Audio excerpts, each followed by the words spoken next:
როგორ მოვიციოთ ჩვენი თავი, როგორ აღმოვაჩინოთ ჩვენში ის ძალები, რომლებიც ცხოვრებისეულ გამოწვევებთან მიმართებაში გაგვხდის კონსტრუქციულს და წარმატებულს, ჩვენ ამის შესახებ ვისაუბრებთ. რადიო იმედის სტილის არხის ეთერშია ფსიქოლოგ ნანა ჩაჩუას რადიოთერაპია. თბილისის დროით 11 საათი 17 წუთი გახლავთ დღის არხის ფორმატში, ახლა უკვე რადიოთერაპიის დრო გვაქვს და ვისაუბრებთ თემაზე რეალობიდან გაქცევის და დაუჯერებლობის ან უნდობლობის შედეგებზე და ამ თემაზე დიალოგი გვექნება ქალბატონ ნანა ჩაჩუასთან, ფსიქოლოგი ახლა ხაზია. ქალბატონ ნანა, დილამშვიდობისა, მოგესალმებით. დილამშვიდობისა, მოგესალმებით, მივესალმებით სრულიად საქართველოს. ქალბატონ ნანა, მოკლედ ახლა პანდემიის პერიოდში თემა, რომელსაც შევეხებით, განსაკუთრებულ ღირებულებასა და მნიშვნელობას იძენს იმ საზოგადოების იმ ნაწილში, რომელიც ცალსახა, ახლა შეიძლება ეს ცალსახა უნდობლობა მცირედად შერყეულია, მაგრამ მაინც უნდობლობისკენ არის იგივე ამ ვირუსის რეალობასთან და მის ნამდვილობასთან დაკავშირებით და მიმღებლობა ამ ყველაფერთან მიმართებაში არ აქვს. თქვენ ახლა ამ წუთას სწორედ განიცდით ამ მდგომარეობას და ეცნობით პანდემიის შედეგს, რასაც ქვია COVID-19. ჯერ თქვენ მდგომარეობაზე გითხარით და შემდეგ უკვე გავშალოთ დიალოგი თემაზე. მე უკვე მე-9 დღე არის. რაც ამ ვირუსით გახლავართ დაბადებული და იმყოფები სამანტყოფოში. რაც კრიზისული, საკმაოდ სერიოზული კრიზისული ეტაპები გავიარე. ესეთ ესეთი კურიოზი იყო და ეს აუცილებლად და მოგიყვეთ. რომ დამირეკა ერთმა ძალიან კარგმა ადამიანმა ურთიერთობაში რომ არ ძალიან თბილად და კარგად და მოვიკითხე, ჯერ არ მქონდა ნათქვამი რომ მე COVID ინფექცია მაქვს ვირუსი და ვარ სამანტყოფოში. როგორ ახარ მეთქი და როგორ უნდა იყო ამ მდგომარეობაში COVID-ის სიტუაციაში და შენ რა მეთქი? ესე იგი ვიგულისხმე რომ ავადახარ მე. არა, მე არა, უბრალოდ აი ახლა გამოიყენებენ ამას, ამ თვალსაზრისით, იმ თვალსაზრისით, ხუმიცით რა არის პოლიტიკა და მე კითხვა. შენ გჯერა? აი მეკითხება, არა ასეულება, გავდონა თქვენ რა გჯერა? ის ბევრად ჩემზე ახალგაზრდა და ესე მომეკითხა და გავჩერდი, ჯერ არაფერი არ უპასუხა. აი ხედავ როგორ აკეთებენო, რა მასტეხავენ ეს ექიმები და ეს პოლიტიკოსები და ასე და ცოტა ხნის მერე უთხარი რა, ხო მე მკითხა როგორ ახარვები და სამანტყოფოში ვარ თქო, რა გჭირსო და COVID-ი. დასრულდა დიალოგი. მე რაღაცას წარმოვადგენ, ძალიან უყვარვარ და გარკვეული დოზის ავტორიტეტის რაღაცნაირად გამაჩნია. და ეს იყო ისეთი კურიოზული მომენტი. ალბათ უხერხული პაუზა იმწამიდან ჩამოვარდებოდა, ხო? შექმთა, ხო? ეს არის იცით რა არის რომ აი როდის არ გჯერა მაშინ როდესაც გვეშინია ძალიან. იცით რა, ორი მომენტი ხო არ არის ქალბატონ ნანა. ერთი არის შიში და იმიტომ არ მინდა დავიჯერო, აი ჩემ თავზე მაგალითად განვიცადე ორი კვირის წინ თუ არ ვწდები, უბრალოდ ყელი ამტკივე და ნუ პასუხისგებლობიდან გამომდინარე სამსახურში დავრეკე და რა იცი რა ხდებას ლოგიკით თავი შევიკავე და არ მოვდიოდი და ძალიან თავმად ვიყავი, მაგრამ ვიფიქრე აი რომ შემეყაროს მერე რა ხდება, როგორ მივიღებთ ამას, მე ხო გავარცელებ ოჯახის წევრებზე იზოლაციაში ახლა არ გავდივარ ჯერ და იწყება ბევრი რაღაცა და გინდა რომ ეს არ მოხდეს და ამისთვის შენში ფსიქოლოგიურად აწყობ ისეთ მოზაიკას რომ გაექცე ამ რეალობას. ანუ ეს არის შიშიდან გამომდინარე თუ იმ მდგომარეობის ის მდგომარეობა არის ამ ყველაფრის ინსპირატორი რომ შენ უბრალოდ არ გინდა აი მინიმუმ რბილად რომ ვთქვათ დისკომფორტი განიცადო და თუნდაც ცირე ხნით შენი სოციალური ურთიერთობები შეიცვალო რომ აღიარო რომ აი მე ინფიცირებული ვარ და რაღაც მომერიდეთ და ან კიდე რაღაც ცხოვრების წესი მინიმუმ ერთი კვირით შეიცვალო როდესაც იზოლაციაში იქნები. ეს არის თუ უფრო ფსიქოლოგიურიდან იწყება ეს ყველაფერი იმ გაგებით რომ შიში გაქვს.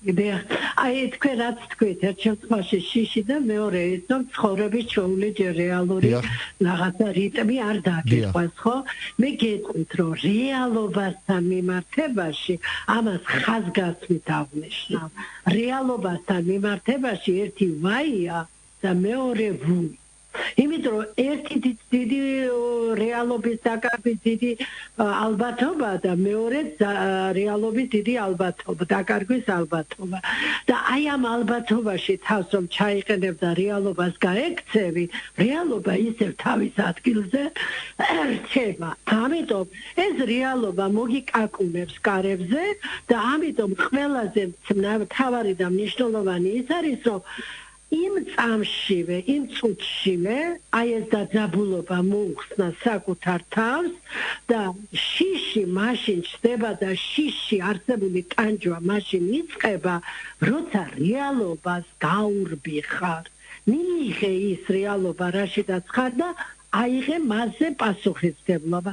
აი ეს არის თავარი, აი ეს არის უარსებითესი და ამიტომ ყოველთვის გვახსოვდეს, რომ ამ შემთხვევაში მე რომ პირადად სამანწყობოში არ აღმოჩენილიყავი, ჩემი რისკ ფაქტორები ჯანმრთელობის მდგომარეობიდან გამომდინარე იქედან, ასაკიდან გამომდინარე და თავდადებული ექიმების, ექთნების სანიტრების ღვაწლის ასეთი გაუფასურება აი თქვენ რაც ანონსში განაცხადეთ იმ უნდობლობასაც ქმნის მესამე დამატებითი ფაქტორი ერთი ჩვენ რაც თქვით შიში არ მინდა მივიღო მეორე არ მინდა ჩვეული ცხოვრების რიტმის შემცვალო გაურბივარ ამას და მესამე უნდობლობის დათესვა ამ პერიოდში ფსიქოლოგიური თვალსაზრისით არის დანაშაული.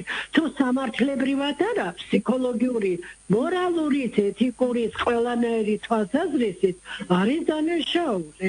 იმიტომ რომ აი ეს უნდობლობა კიდევ ამძაფრებს შიშს და იმ თვალსაზრისით რომ გავექცე რეალობას და ამძაფრებს იმასაც რომ ხო კარგია ხო ესენი რა ესმით მათ და მე იცით რა მეკოს კიდე დავამატებ თქვა ამ საკითხთან დაკავშირებით შეიძლება არ მომიწიოს ლაპარაკი რომ ეს ჩვენი ექიმები მართლა დიდებული ექიმები მე ახლა ვიმყოფები საუნივერსიტეტო კლინიკაში ბატონ ლევან რატიან მე ხედავ აქ რა მდგომარეობა ამასინა ჩემ მეგობარს ვეუბნებოდი რომ ადამიანი საკუთარი საწოლით რომ მოვიდეს დასადგმელი ადგილი აღარ არის იმ საწოლით აი ისეთი სიტუაცია რა არის დაუჯერებელი რა არის გასაგებია ხალბატონო ნანა აი სიტყვა უნდობლობა რომელიც თქვენ ახსენეთ და ვინც შეგნებულად უნდობლობის მარცვალს აღვივებს გასაგებია მას სხვა შორს მიმავალი გეგმები ექნება და ნუ მისი სტრატეგია და გათვლა მისი საქმეა მაგრამ უნდობლობის მომენტს ჩვენ ადამიანები ქნით როგორ აი უნდობლობის მომენტიც ჩვენში ღვივდება და განივრცობა ისევ შიშიდან გამომდინარე იმ ლოგიკით რომ ეს ჩვენთვის ერთგვარი იმუნიტეტია ისევ რეალობიდან გაქცევის თვალსაზრისით რომ არ ვენდობი და ასე არ ვაღიარებ იმ რეალობას რომელიც მოდის და რომელიც არ მინდა რომ მივიღო თუ ეს სხვა ტიპის ერთგვარი იმუნიტეტია ფსიქოლოგიური უნდობლობა ეს იმუნიტეტი ვერანაირად ვერ იქნება და ვერ შეცვლილობიდან გაქცევა ხო თავისთავად ცხადია მაგრამ არის ასეთი რომ დამახინჯებული აზრები აი ეს დამახინჯებული აზრები როცა ჩვენ ვეუფლებიან ეს და ვართ მით უმეტეს ავტომატური კონფორმიზმის სუბიექტები, ანუ ავტომატურად ვიმეორებთ სხვის ნათქვამს. და ისე ვიმეორებთ ამ სხვის ნათქვამს ავტომატურად, რომ უბედურება ის არის, ერიხ ფრომი წერდა ამასთან დაკავშირებით, რომ ამ ტიპის ადამიანებს ის საკუთარი აზრი გონიათ. მათ გონიათ, რომ ეს აზრი მისი აზრია და ამ დროს ეს აზრი, რომ არის ავტომატურად მიღებული, სხვა არხებიდან, ხო?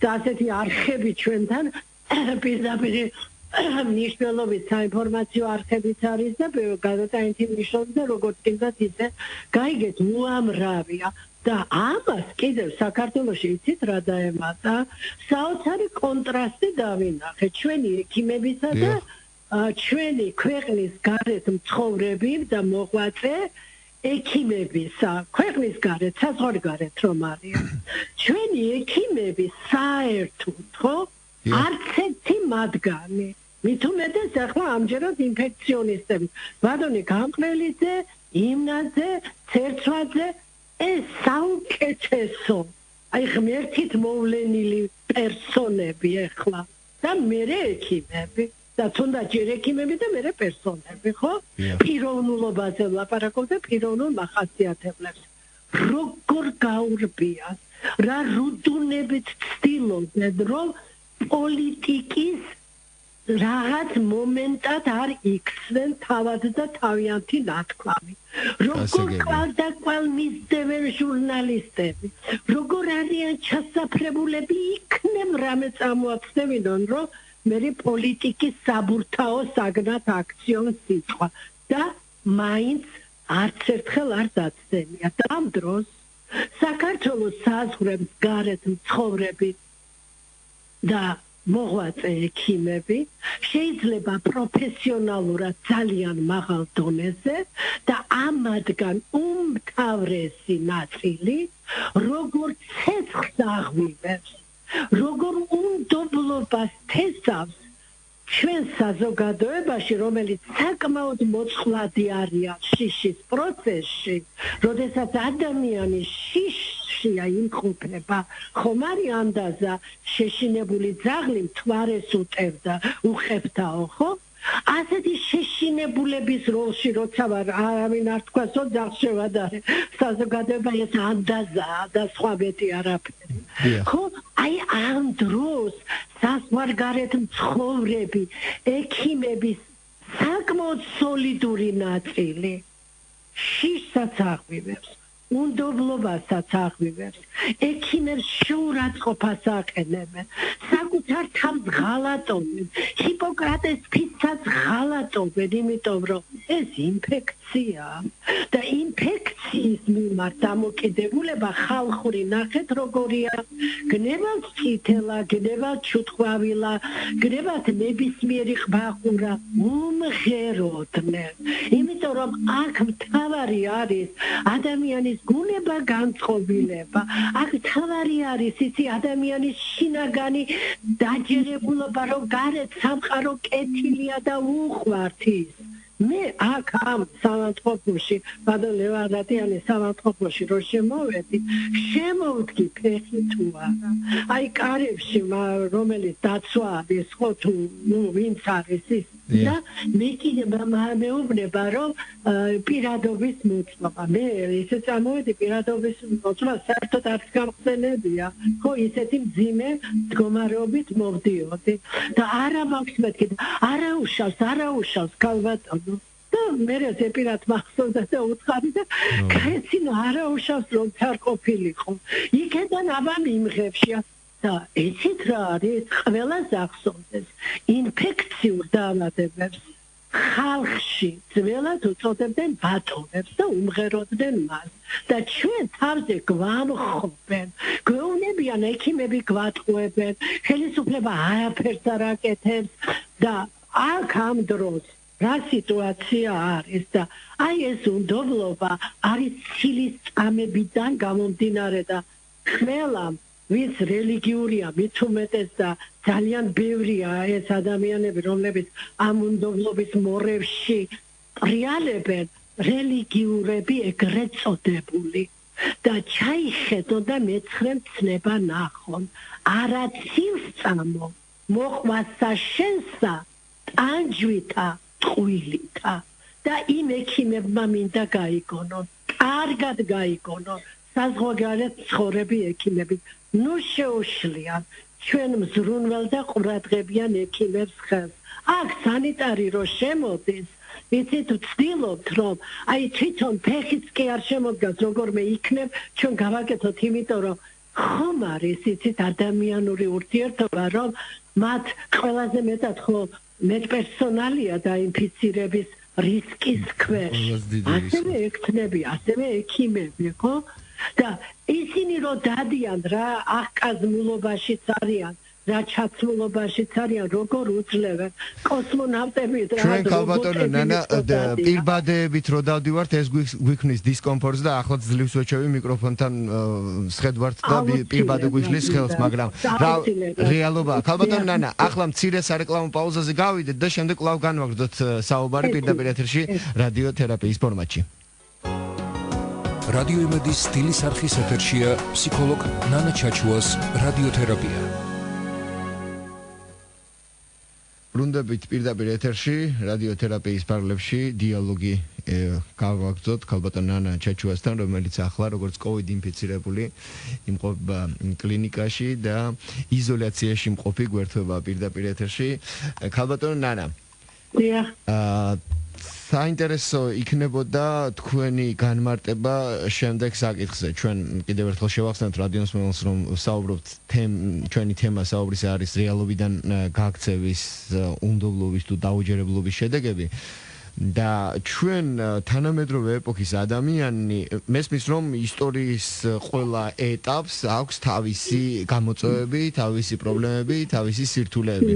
მაგრამ რასაც ვკითხულობ და ანალიზებ, გონია რომ დღევანდელი თანამედროვე ადამიანი, რომელიც ტექნოგენურ და ადამიანური ურთიერთობების კლასიკურ გაგებებს შორის ვარირებს და რაღაც აი ამ სიახლეებში ძალიან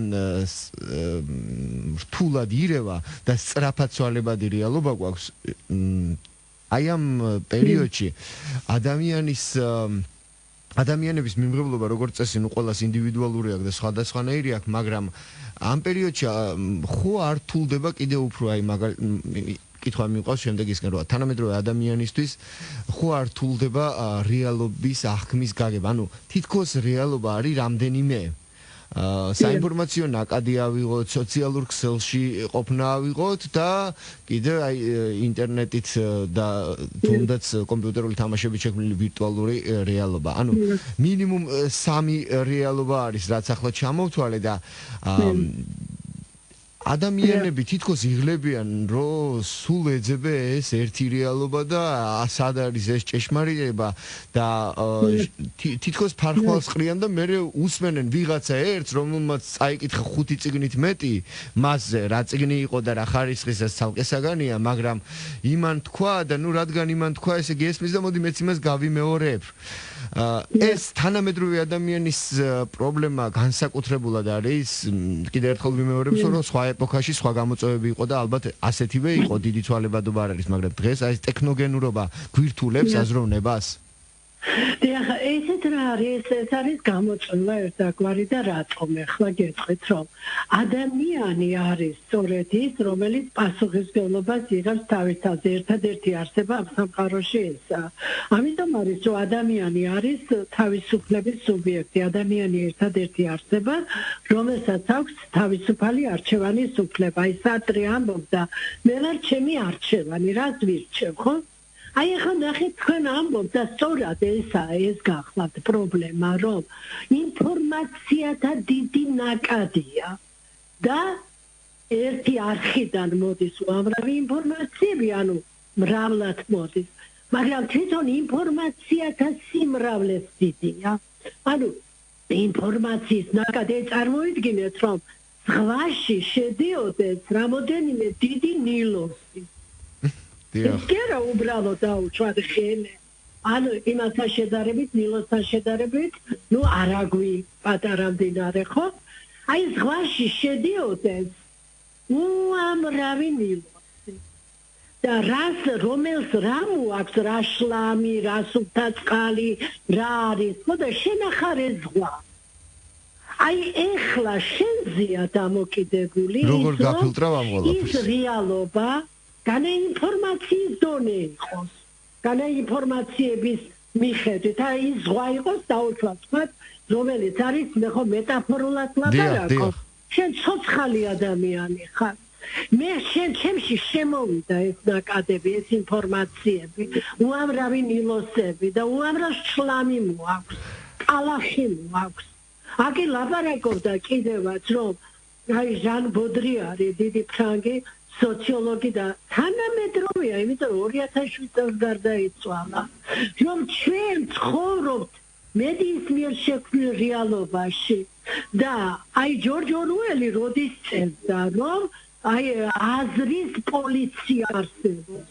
ეს ნაკადები აზრის პოლიცია, ობიექტური აზრის პოლიციები, რომლებიც როგორც ცვლიან ინფორმაციას, აი ფაქტობრივ ვითარებას იმ რეალობას აქცევენ, რომელიც დამახინჯებული სინამდვილეა, დამახინჯებული რეალობა, ფაქტობრივ, ხო?